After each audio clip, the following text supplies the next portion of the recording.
Hi, my name's Rebecca Jones. I'm the director of the LLEAD Institute. And somebody just asked me for a presentation that I did a couple of years ago on project management tools, sort of the basics.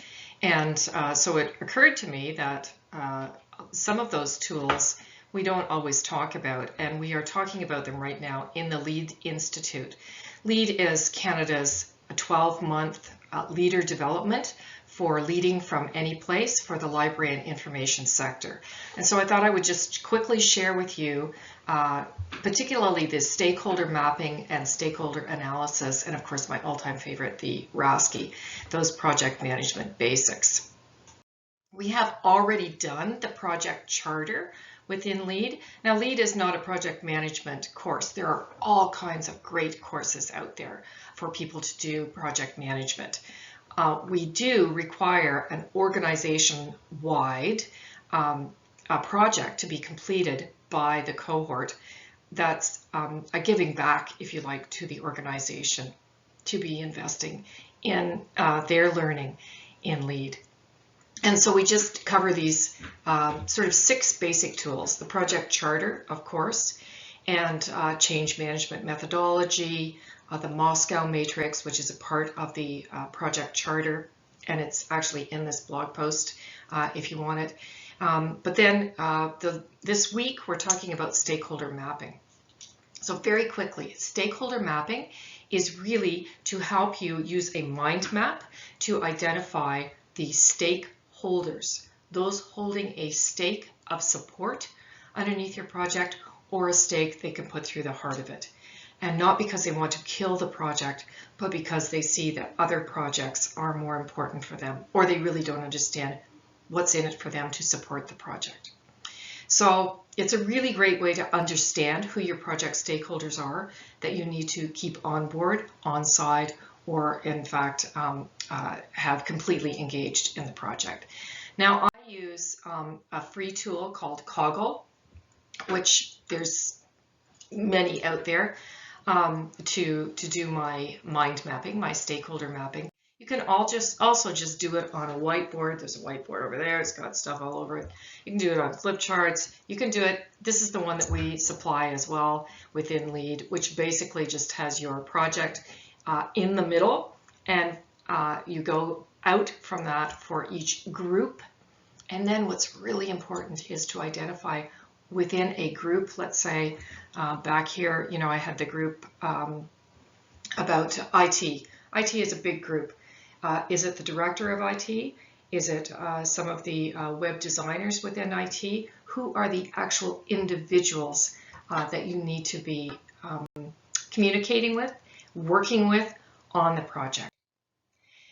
Then, of course, there's the power interest matrix, which really takes that stakeholder map and does some analysis around those stakeholders. This is a really basic one, which the 2 axes are influence or power. Influence being, they may not have a lot of power. Can you tell I'm recording at home? Okay, apologies, I'm back. You can tell any video recording in the future, we'll be able to look back and say anything recorded in 2020, 2021, 2022 was obviously during the pandemic, because we had barking dogs and crying children and partners coming in and all kinds of things. Anyway, let's keep our sense of humor. What I wanted to say was that there is the very basic influence or power and interest in the project. These are the axes over here in the simple 4 box. Keep in mind that somebody may not have power, meaning decision-making power, but they may have a lot of influence with those decision makers. So that's why we say power or influence. And then, of course, we have things going off too. Anyway, and then, of course, interest in the project. And the one that I want to it's a good thing this is a short video. I hope it's a short video.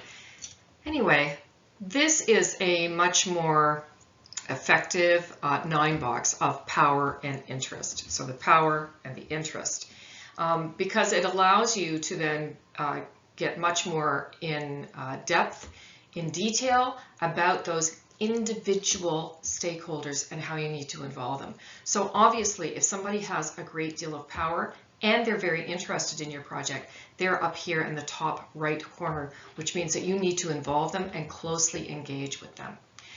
Moving along here, if they don't have a lot of interest in the project, which is always kind of dangerous, but they have a great deal of power, you not only want to be watching them, but you want to keep them informed.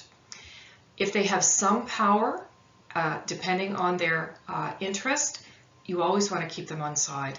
And even if they have no power and maybe very little interest, you just want to keep them informed. Not just on side, sorry, I said informed with some. Keep them on side, keep them informed. And last but not least, I'll offer you this. This is a particularly good template, both for projects, for identifying how well you know the stakeholders and understand what their interest may or may not be, why they may in fact end up not being interested and therefore putting a stake through the heart of the project. This is also a great template to use for any communication that you need to do. So to identify the person, their name, their position, and how well do you know them? Do they know you at all? Would they know your face? Would they know your name if they got an email from you or a request for a meeting? What do you need them to do with regards to the project? Even if it's just that they stay out of the way. What's in it for them? The whiff-it factor. What's in it for them to do anything, and what's in the way for them to be involved? So I hope that this has been helpful. These templates are all available for you. This is one of the very small snippet of what we do at LEAD, and I hope you'll also take a look and have a look at LEAD. Thanks. Have a great day. It's not over yet because, of course, I forgot to talk about the RASCI. Some of you may use this as a RACI. I was taught within IT to use it as a RASCI, which stands for who's got the responsibility for an activity or a decision, who is ultimately accountable, or we say their A is on the line, whose support do you need to make this activity happen, who do you need to consult before you make this decision, or consult in taking the step before you take the step.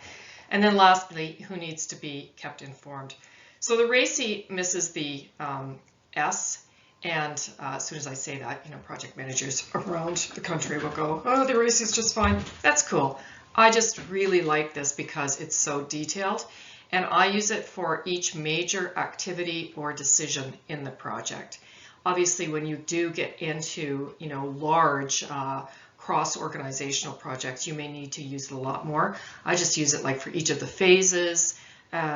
Certainly to, the first one is putting the project team together. Who's going to be responsible for doing that? Certainly the project manager should be involved, but may not have the ultimate responsibility to put the project team together. That may be a senior director or an AUL or whatever. But anyway, there's the tools. Hope to talk to you soon. Bye.